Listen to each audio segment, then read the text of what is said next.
Hello மாமீஸ், நானும் 10 டேஸாக இந்த நர்சரியிலேருந்து வாங்கிட்டு வந்த பிளான்ட்ஸை எல்லாமே செட்டில் பண்ணி வைக்கலாம் அப்படிங்கிற மாதிரி பார்த்துட்ருக்கேன். பட் டைமே கிடைக்க மாட்டேங்குதுங்க.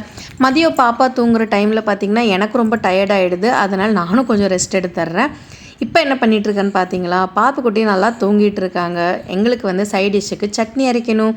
உள்ளே அரைச்சோன்னா எந்திரிச்சிருவா அப்படிங்கிறதுனால வெளியில் கொண்டு வந்து காம்பவுண்டுக்கு மேலே வச்சு அரைச்சிட்ருக்கேங்க. எப்போவுமே ஒரு கல்லில் 2 மாங்கான்னு சொல்லுவாங்க. பட் நான் இன்றைக்கி ஒரு கல்லில் 3 மாங்காய் வடிச்சிட்டேங்க. என்னென்னு பார்க்குறீங்களா, மாவு என்னமோ ஒரே மாவு தாங்க. ஆனால் அந்த மாவுலேயே பணியாரம் செஞ்சேன், தோசை செஞ்சேன், கடைசியாக இட்லியும் செஞ்சேங்க.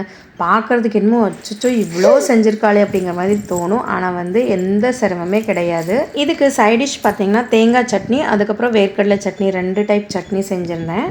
அவ்வளோதாங்க. யாருக்கு எது வேணுமோ போட்டு சாப்பிட்டுட்டு கையோட காலையில் என்ன செய்யலாம் டிஃபன், அதுக்காக என்ன ப்ரிப்ரேஷன் பண்ணணுமோ பண்ணி வச்சுட்டு தூங்கியாச்சு.